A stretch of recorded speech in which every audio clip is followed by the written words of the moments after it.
was just going to say that Dublin and Ireland have quite a strong tech community here in Ireland. So actually the tech side of businesses has continued to grow, and there has been an uptick in the trends towards like online retail, and fintech is huge, and it is continuing to be an export service that we are, and education technology, because these are things that universities and secondary schools are now focusing on a lot more than they were even 12 months ago, because the whole reality of online learning in university wasn't a thing. It was still very much an in-person physical experience. So now there's been a massive shift again towards even more tech, even though Dublin already had quite a strong tech hub, but these are more SME and small focus companies that are growing and expanding and leading the trend upwards.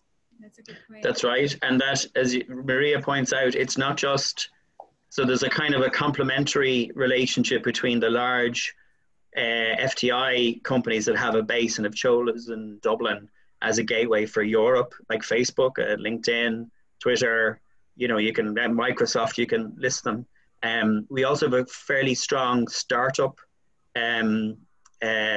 community in Dublin, which had been led by a startup commissioner, which kind of drives that growth. And it's not only Irish firms who are growing and developing here, it's other people from other parts of the world who choose Dublin to set up their business because of that kind of thriving kind of tech vibe. And it's in coffee shops, and it's in, you know, it's in the community, and it's in certain designated hubs that have grown and developed, some linked to universities, but others, like our digital hub, is a big resource.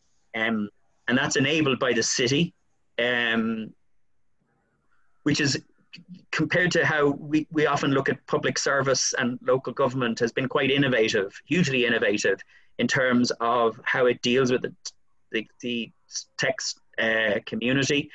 It's Dublin is a test bed for a number of different initiatives in the city. The city's open to that, smart metering, and, you know, how we use the space. I mean, we spend a lot of time talking to the city about how they figure out what lampposts and what piece of architecture they can hang, you know, 5G and other equipment off to measure things. And that's really interesting. So it makes Dublin quite an interesting space to kind of try out that material. And then the other big sectors, obviously there's business services, fintech, Maria has mentioned. Obviously pharmaceuticals are a big part of the Irish economy, and Dublin and Cork. And I guess a lot of those companies are busy preparing vaccines and things like that. And you know, Ireland is a source of both R&D in terms of the pharmaceutical sector, but obviously produces a large number of key products.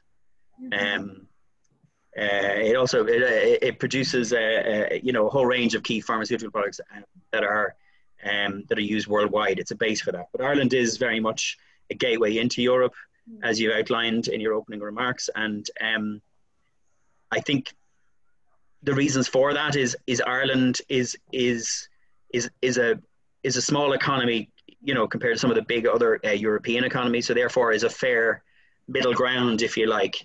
And so our relationships between the north part of Europe and the southern part of Europe, we're in the middle, and we're very happy to talk to everyone. And we don't have the kind of former traditional rivalry that sometimes large economies might have in their relationship.